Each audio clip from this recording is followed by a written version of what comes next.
My name is Eleanor Morgan. I'm 72 years old. And this past winter, over eggs Benedict and lukewarm coffee, my daughter-in-law looked at me and said, "We've decided not to invite you for Christmas." She said it as casually as if she were commenting on the weather. My son David sat next to her, eyes cast down at his napkin, silent. I didn't ask why. I didn't flinch. I just nodded and took another sip of my cappuccino.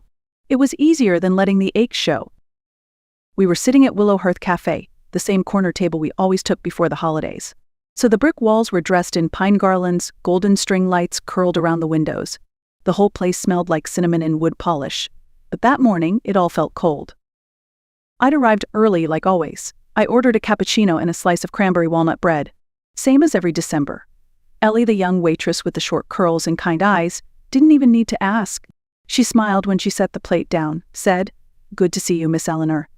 It was the only warmth I felt that morning. When David and Hannah arrived, I thought maybe they had a surprise for me. Maybe Clara, my granddaughter, had made another ornament for the tree.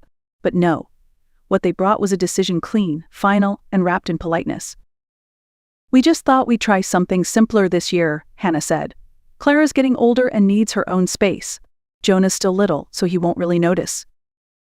I nodded again, not in agreement but to make the moment end. My cranberry bread went untouched. My cappuccino cooled beside it. I reached into my purse, pulled out the exact change, and placed it gently beside my plate. "I assume I'm paying for myself," I said. No one stopped me as I stood. No one asked if I was all right, and as I walked out of that cafe, coat wrapped tight, I realized something.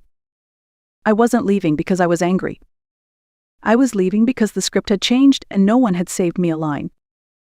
The air outside bit at my cheeks as I stepped onto the salted sidewalk. I didn't rush. There was nowhere to be. Cars passed slowly through the slush-covered streets. Children tugged mittens and mothers carried bags of ornaments and paper. Everyone looked like they had somewhere to return to. Everyone but me. I walked past the bookstore I used to take David to when he was 8. He loved the ceiling map, used to stare at it while I browsed the sales shelf. That map was still there, but now a sign hung in the window, 60% off. Moving soon. Another thread pulled loose.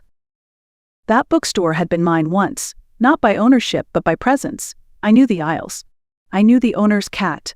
I knew the way the door creaked a little too loud, but like so many things I quietly built my life around, it was slipping away. Just like my seat at the holiday table. There is a strange kind of hollow that comes from realizing your presence no longer fits into other people's plans. It doesn't stab you. It doesn't even bruise. It just passes through you, like air. Like you're not even there. I kept walking. Past the bakery where I once ordered birthday cakes for Clara. Past the florist where I used to buy poinsettias for Hannah each December. None of them knew me anymore. Or maybe they did, but I wasn't in the story now, not this year. The world didn't push me away. It just kept moving and didn't look back. That was the part that hurt the most. Not being left behind, but being forgotten. My hands trembled slightly as I reached into my bag for my car keys. Not from age, but from something more subtle. Something that comes when your body tries to make sense of quiet rejection. Like your blood is trying to remember the rhythm of being needed. David hadn't defended me. He hadn't said a word. Maybe he thought I was too strong to be hurt. Maybe he thought staying quiet was keeping the peace. But peace without presence isn't peace at all. It's erasure. For years I gave up my seat, gave up the bigger slice of cake, made dinner without onions because Hannah was allergic, to wrapped presents with more care than I wrapped myself. And I never asked for anything back. I thought being easy to please would make them want me around. Turns out it just made me easier to dismiss. And as I stood at that curb, watching families gather through frosted windows, I knew this much. I wasn't part of the picture anymore. Not because I didn't belong, but because I was no longer seen. When I got home, the apartment was still and dim. The radiator hissed gently. A faint scent of lavender hung in the air, left over from the drawer sachets I used to replace every season. So I slipped off my coat, hung it by the door, and stood in the hallway for a moment, unsure of what to do next. Then, like I always did in early December, I pulled down the attic ladder. Even if I wasn't invited, the box was waiting, same as it had every year. The Christmas box sat in the corner, wrapped in faded tape and a red ribbon I'd reused more times than I could count. The first carried it down, step by step, careful not to bump it against the railing. It creaked when I set it on the dining table, like a voice saying, "You're still here." Inside were ornaments wrapped in old newspaper, yellowed and soft at the edges. A few had cracks now. Some had lost their shimmer. But they were mine, each one with a memory. The wooden reindeer David made in 3rd grade. The tiny stocking I embroidered with Clara's name the year she was born. At the bottom of the box were the sprigs of dried pine I'd tucked away for scent. I pressed one to my nose, still faintly sharp, still a trace of something alive. There was no tree this year, no dinner plan, no children laughing in the hallway. But still, I wiped each ornament gently with a dry cloth, as if they deserved care, even if no one would see them. I used to do this with joy. Now I did it out of habit. Not once in all these years had anyone said, "We'd love for you to come." Not once had they asked, "What dish would you like to bring?" I was never really invited. I just showed up, because I thought that's what mothers did. I wrapped the gifts weeks in advance. Scarves for Clara, always soft because she hated itchy sweaters. A Lego set for Jonah, he liked the ones with police cars. For David, a wool scarf and a Home Depot gift card, every year, tucked in a plain envelope. He never opened it in front of me. No one ever said thank you. But I didn't wait for it. I thought remembering them was enough. I never realized I was teaching them to forget me in return. And maybe the most dangerous tradition is the one where we love people without ever asking if they still want us close. The attic box didn't complain. It never did. But this year, as I folded the old tissue paper and placed it back inside, I whispered quietly to no one at all, "This isn't how I want to be remembered." I was an accountant for 37 years. Numbers were my language. I knew how to balance books, track every cent, ensure nothing fell through the cracks. But I had never applied that same precision to my own life, not until that week. That morning, I cleared the old maplewood table in my apartment. Its surface was scratched in places, especially where I dropped a ceramic plate last Christmas. I set down my tablet, a red pen, and a fresh cup of black coffee. And then I opened the bank statements. Not to blame, not to accuse, just to understand. I created a simple spreadsheet, one row for each item, columns by year. At the top I wrote, what I've given. Internet for David's house, $200 a month for 4 years. Hannah once said, just keep it in your name so it doesn't get shut off. I don't remember if I nodded or just stayed quiet. Total, $9,600. Then the basement flood. I handled the insurance, paid up front while they sorted things out, $14,500. Down payment for Hannah's new car when Clara started school, $6,200. Summer enrichment classes for Clara, $1,800.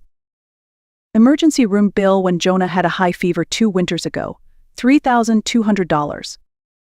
And that wasn't counting the groceries I dropped off, the electric bills I quietly covered when their balance ran low, or the dozens of small Amazon charges that somehow always appeared near birthdays and holidays.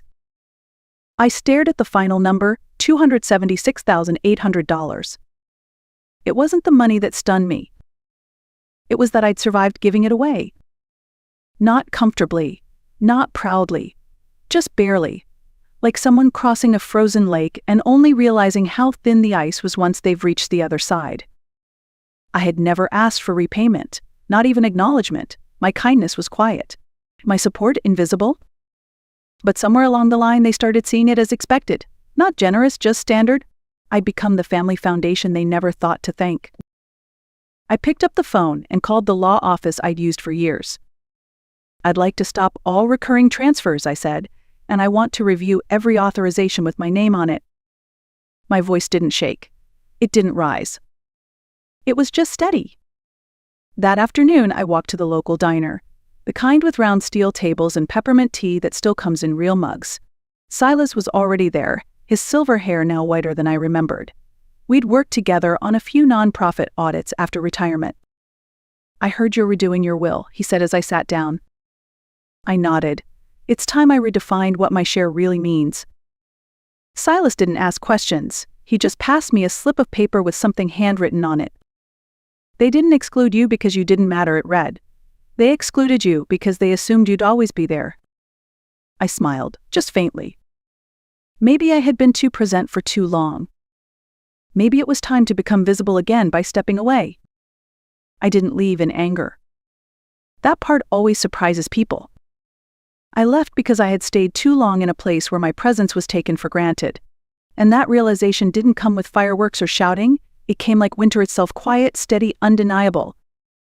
I returned home after the meeting with Silas and opened my file cabinet. 3 folders sat neatly inside, each labeled with someone else's name. David, Clara, Jonah. I added a 4th.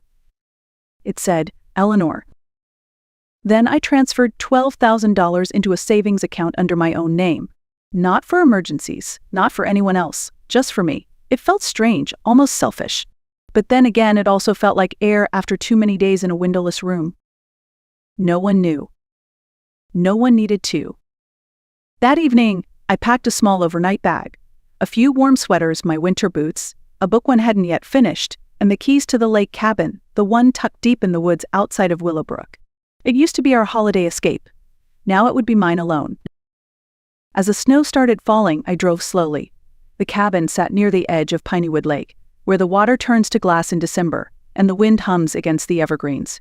When I stepped inside, the scent of old cedar and unused fireplace swept over me like a memory. Nothing had changed. No one had come here since last winter. I lit a fire with the old newspaper still stacked near the hearth. The flames took their time, like they were remembering how to warm someone again. I sat on the floor and listened to the creaking wood, the quiet crackle of heat catching. This place had once held children's laughter, spilled cocoa, wet socks near the heater. Now it held only me. And for the first time in a very long while, that was enough. I didn't leave a note. Didn't send a message. I simply chose not to be in a room where no one noticed I was already fading. Sometimes the greatest act of self-respect is not shouting to be seen. It's walking away in silence and choosing to belong to yourself again. The next morning, I stepped outside and pulled in a long breath of cold pine air. It smelled like snow and earth and something softer, maybe freedom. The cabin creaked gently in the wind, like it was adjusting to having someone inside again. I wandered down the trail toward the old farmer's market at the edge of the woods. It was quiet this time of year, just a few vendors keeping their stalls open under humming space heaters. I bought a bag of golden apples. At the baked goods table, a familiar face turned toward me. Eleanor Morgan, she said, squinting. Is that you? It was Colleen Myers. We had gone to high school together, exchanged holiday cards once or twice before losing touch. Word in town was that her son tried to sell her house out from under her. She took him to court and won. I kept the house, she said, grinning as she held up a bag of redditstories. But I couldn't keep the silence. I knew exactly what she meant. We walked back to the cabin together, our boots crunching softly over the snow-packed trail. I made us hot cocoa, the old-fashioned way, with dark chocolate shavings and a pinch of cinnamon. She sat on the front steps, hands curled around the warm mug like someone who used to garden every morning. Neither of us asked about children, or holidays, or why we were spending this December in solitude. We didn't need to. At a certain age, explanations don't soften the ache, they sharpen it. She stared out toward the lake, now frozen under a thin layer of ice. You can live alone, she said, but the absence of footsteps still echoes. I nodded. When the heater kicks in at night, it makes the same sound my son's laughter used to. Not because it's warm, but because it's not his voice at all. We sat like that, quiet and still, 2 women who had spent decades giving everything to others and were now learning how to keep something for themselves. I told Colleen the story of the cabin, how my husband had built it after our 2nd anniversary, how David once broke his arm climbing the tree out back, how I blamed the woods for a while but always came back. Colleen smiled. Kids never take care of what they didn't pay for. I laughed softly. We keep it not to hold it against them but to hold on to the parts of us we left behind. She didn't reply.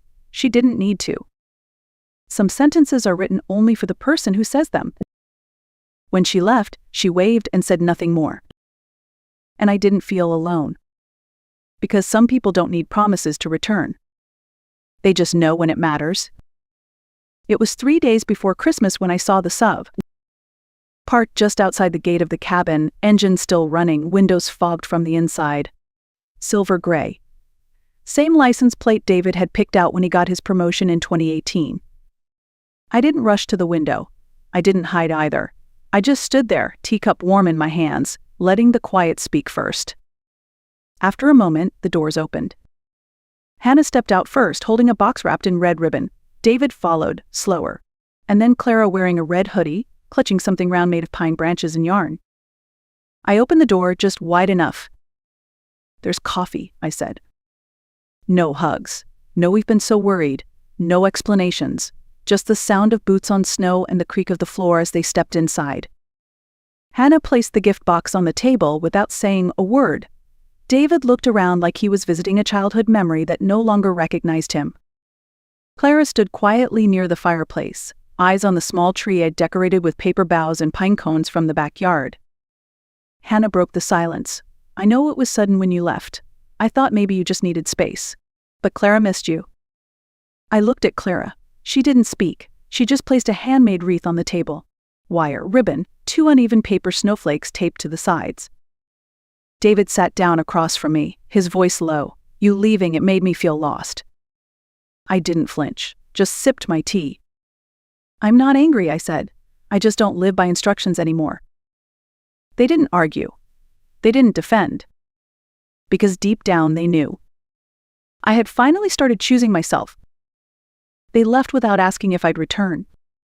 I didn't walk them to the door. I stayed seated, hand resting on the edge of the table, listening to the crunch of their boots fade into the snow. Before the car pulled away, I looked through the frosted window. Clara turned her head. She smiled. It was the kind of smile once had at 11, hopeful and unsure all at once. I didn't know if it was meant for me. But it didn't matter. Because for the first time in my life, I wasn't waiting to be chosen. I had already chosen myself.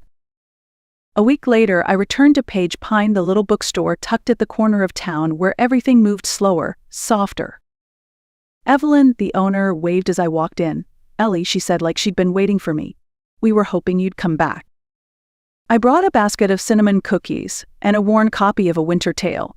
The children sat in a circle on the rug near the fogged-up window, holding cocoa in both hands, their eyes wide with quiet wonder. I told them a story about a woman who lived alone in the forest. She wasn't a witch. She wasn't a fairy. She was just someone who had once been forgotten, but who found peace by lighting her own fire. They didn't ask if she had grandchildren. They just asked, "Will you tell another one?" Later, Evelyn handed me a small card. "We'd like to make it official, storyteller in residence, Mary Eleanor Morgan." I smiled not because of the title, but because it was the first time my name appeared without roles attached. No mom, no grandma, just Ellie. And maybe that's enough. Maybe, after all these years of being everything to everyone, I finally remembered who I am to myself.